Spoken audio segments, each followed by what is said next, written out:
तेजस्वी यादव कह रहे हैं कि अस्पताल चाहिए तो जीवन के लिए अस्पताल भी ज़रूरी है, भूखे के लिए रोटी भी ज़रूरी है। और अगर नरेंद्र मोदी या बीजेपी कहती है कि राम मंदिर भी ज़रूरी है तो आस्था के विषय है तो मंदिर भी ज़रूरी है ना भैया, वो तो ज़रूरी। और तेजस्वी ने नौजवानों को, शिक्षकों को जिस तरह से बिहार पुलिस को या जिस तरह से अभी नौकरियां देने काम कर रहे हैं, क्षेत्र में काम कर रहे हैं, उस तरह से आज बीजेपी बैकफुट पे है। और पता है कि जो बिहार का जो परिवेश है, वर्तमान समय है, उस पर हम कमज़ोर पड़ रहे हैं। इसीलिए वो पूरी तरह से अपने राम मंदिर में झोंक दी है कि यहाँ का रोजगार का मुद्दा न करके लोग राम जी का आरती दिखावे, राम मंदिर का नाम ले और फिर हमको दोबारा वोट। विकास कुमार है, मैं अपना खबर का यूट्यूब पर न्यूज़ चैनल चलाता हूँ और नवबिहार टाइम्स अखबार में लिखने का काम करता हूँ। तो ये जो तेजस्वी वर्सेस मोदी जी का मुद्दा उठा हुआ है, तेजस्वी बोल रहे हैं कि राम से काम नहीं चलेगा, कॉलेज चाहिए, अस्पताल चाहिए, हॉस्पिटल चाहिए, खाना चाहिए, लेकिन मोदी जी बोल रहे हैं बस राम मंदिर का मुद्दा उठाए बैठे हैं और पूरी बीजेपी पार्टी राम मंदिर पर बैठी है। इसके बारे में आप क्या कहना चाहते हैं? देखिए, आपकी जो मूल सवाल है सही है। तेजस्वी यादव कह रहे हैं कि अस्पताल चाहिए तो जीवन के लिए अस्पताल भी ज़रूरी है, भूखे के लिए रोटी भी ज़रूरी है। और अगर नरेंद्र मोदी या बीजेपी कहती है कि राम मंदिर भी ज़रूरी है तो आस्था के विषय है तो मंदिर भी ज़रूरी है ना भैया, वो तो ज़रूरी है। ठीक है, मंदिर भैया ज़रूरी है, लेकिन वो बोल रहे हैं कि करोड़ों का रुपया खर्च करके मंदिर बनाया जा रहा है, लेकिन यहाँ पर बेरोजगारी दिन पर दिन प्रति बढ़ते जा रहा है और सेंट्रल सरकार एक भी नौकरी दे नहीं रही है और दिन पर दिन प्राइवेटेशन करती जा रही है। हाँ, ये देखिए सवाल आपका जायज़ है कि करोड़ों का जो मंदिर बन रहा है, कम में भी बन सकती थी, लेकिन ये जो देश है ना हमारा, धर्म को मानने वाला देश है। 89%, ये 90% है। और वहीं 10% वाले कहते हैं कि मंदिर से बड़ी अस्पताल चाहिए। और हमारे जैसे आपके जैसे लोग ये बात कहते हैं तो ये अच्छा नहीं लगता है।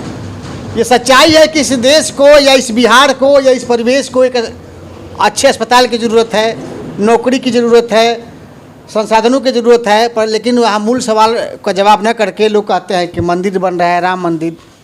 तो मोदी और जो बीजेपी की पार्टियाँ वो चाहती है कि आप धर्म के नाम पर भटके रहे, मंदिर मस्जिद के नाम पर, और जो रोज़गार मांगते हैं, जो आप अपने हिसाब से अस्पताल मांगते हैं, वो मुद्दा बना रहे, हम आगे चुनाव में देते रहेंगे। यही हो भी रहा है। तो उनका कहना है कि आधा अधूरा मंदिर है और मंदिर का उद्घाटन और प्राण प्रतिष्ठा हो रहा है इसलिए क्योंकि 2024 में चुनाव है। बोलते हैं कहीं भी आधा अधूरा मंदिर का उद्घाटन नहीं होता है।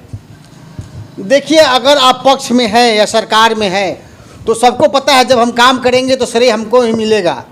बीजेपी आई थी तो राम मंदिर का बहुत बड़ा मुद्दा लेकर के आई थी, आज से नहीं है, काफ़ी समय से पहले का है। और बाद में इनकी जीत भी हुई न्यायालय के द्वारा, मंदिर भी बन रहा है और इसी साल चुनाव है। तो बीजेपी तो चाहेगी कि राम मंदिर का मुद्दा पर जितने दिनों से हम अडानी के समय से राज किए थे वो बना रहे और सरकार बने तो लाजिमी बात है, वो तो करेगी ही ना, पक्ष में है तो करेगी ही। समझना आपको है कि आपको मंदिर चाहिए, कि अस्पताल चाहिए, रोजगार चाहिए, कि भ्रष्टाचार मिटना चाहिए, तो आपको और हमको समझना है। कांग्रेस कहते हैं कि राम मंदिर का ताला राजीव गांधी ने खुलवाया था। देखिए, कांग्रेस कहती है ताला खुलवाया था तो मंदिर वहाँ काहे नहीं बन गया था, नहीं बना था। मैं तो जजमेंट में था, अभी बीते सालों ही कई दिनों तक लगातार जज बैठते रहे, उसके बाद में हुआ। कांग्रेस का तो खैर बातें नहीं करना है। कांग्रेस तो जिस तरह से देश को बर्बाद करने का काम किया है, किसी पार्टी ने नहीं किया है। अच्छा, ये बेरोजगारी वाला जो मुद्दा है कहीं कहीं बीजेपी पे भारी तो नहीं पड़ जाएगा 2024 में? जिस तरह से बिहार में नीतीश और तेजस्वी ने नौजवानों को, शिक्षकों को जिस तरह से बिहार पुलिस को या जिस तरह से अभी नौकरियां देने काम कर रहे हैं, क्षेत्र में काम कर रहे हैं, उस तरह से आज बीजेपी बैकफुट पे है। और पता है कि जो बिहार का जो परिवेश है, वर्तमान समय है, उस पर हम कमज़ोर पड़ रहे हैं। इसीलिए वो पूरी तरह से अपने राम मंदिर में झोंक दी है कि यहाँ का रोजगार का मुद्दा न करके लोग राम जी का आरती दिखावे, राम मंदिर का नाम ले और फिर हमको दोबारा वोट दे। तो ये लोगों को सोचने और समझने की ज़रूरत है और ये सच्चाई भी है। तो ये तो साफ हुआ ना, केवल बीजेपी धर्म की राजनीति कर रही है। देखिए, मैं पत्रकार होने के नाते एक इंसान भी हूँ और बीजेपी धर्म की राजनीति करती है तो लोगों को समझना है और आपको और हमको नहीं समझना है। देखिए, हम दिन भर काम करते हैं या खबरें बनाते हैं या दिन भर हमारे परिवार काम करते हैं और 2 मिनट के लिए हफ्ते में एक बार या महीने में एक बार मंदिर में जाते हैं तो इसमें क्या बुराई है? बुराई तो नहीं ना। हमको मंदिर जाने के बहाने 10 मिनट सुकून मिलता है तो धर्म के जो रंजित करते हैं जो बीजेपी वाले घुमा फिरा करके कि मंदिर, राम मंदिर से देश का भला हो जाएगा, तो उनके लिए ये गलत है ना, हमारे लिए आपके लिए गलत थोड़ी। ये इसमें तो बुराई कुछ नहीं है। हमारा देश धर्मनिरपेक्ष देश है और हिंदुओं का देश है, लेकिन जो युवा इतने बेरोजगार घूम रहे हैं। देश हिंदुओं का देश नहीं है, हमारा देश धर्मनिरपेक्ष देश है और सभी धर्म के लोग यहाँ पर रहते हैं और सभी का हम लोग मान सम्मान करते हैं।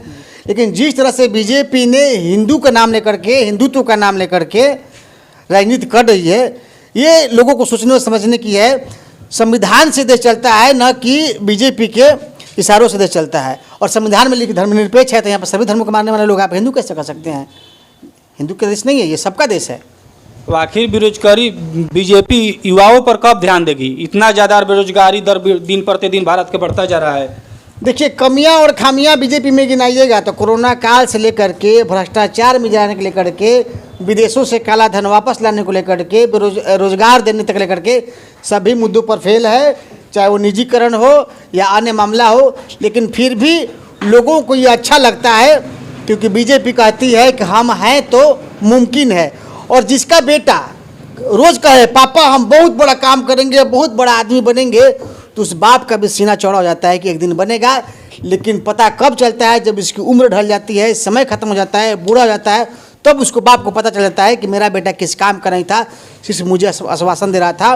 वहीं बीजेपी का इस देश में हाल है, मैं दुनिया में नंबर 1 देश बनाऊंगा, विकसित देश बनाऊंगा, रोजगार दूंगा, काला धन लाऊंगा, भ्रष्टाचार मिटाएंगे, घर घर में खुशहाली आएगी, सभी के घर में दीप जलेंगे, गैस चूल्हे जल रहे हैं। ये सारा जो दावा है बीजेपी कर रही है और सबको अच्छा लग रहा है। लेकिन जब हाथ से मुट्ठी जब कह रेत पूरा गिर जाएगा, निकल जाएगा, तब हमें और आपको पता चलेगा कि बीजेपी वही एक पागल बेटी की तरह अपने बाप को मूर्ख बना रही थी। अब बीते कई वर्षों के बाद देश अपने आप को ये खाली समझ में आएगा और उस दिन उस बाप को पछतावा होगा कि हमें अपने बेटा पर विश्वास नहीं होना चाहिए था, और हमें भी आगे चल के बीजेपी पर पछतावा होगी। अगर बीजेपी के पार्टी के या कोई प्रवक्ता हो या कोई बीजेपी के नेता हो, जब भी डिबेट होता है, अगर वहाँ पर विकास की बात किया जाता है तो बीजेपी केवल हिंदू और मुस्लिम की बात करती है। उनको पता है ना कि विकास से किसी को लेना देना नहीं है। देश में रहना होगा तो जय श्री राम कहना होगा। देश में अगर बीजेपी नहीं रहेगी तो मुसलमान देश पर कब्जा कर लेंगे। देश में बीजेपी नहीं रहेगी तो पाकिस्तान मार देगा। ये सब मुद्दा है, झूठ सच फैलाने वाला है, लेकिन कुछ होने वाला नहीं है। और तमाम तरह के जो देखिए, जो आदमी सुनना चाहता है वही बीजेपी कहती है। आप सुनना चाहते हैं मुसलमान खराब है, बीजेपी कहती है मुसलमान खराब है। आप सुनना चाहते हैं पाकिस्तान हमारा दुश्मन है, बीजेपी कहती है दुश्मन है। तो वो आपके कानों के ऊपर और अपने सोचने समझने की शक्ति है। और आप खुद पत्रकार हैं, मैं भी पत्रकार हूँ। विशेष बीजेपी की बात में टारगेट करेंगे तो आप भी फंस जाएंगे मनीष कश्यप की तरह। तो सोचने और समझने की ज़रूरत है। जितनी आस्था मंदिर में है उतने से कई ज़्यादा गुना आवश्यकता अस्पतालों की है, रोजगार की है, भ्रष्टाचार मिटाने की है। तो इस पर भी चर्चाएँ होनी चाहिए। चलिए ठीक है दोस्तों, इस वीडियो को जितना जितना शेयर करें। आप लोग से मिलते हैं नेक्स्ट वीडियो में। जय हिंद।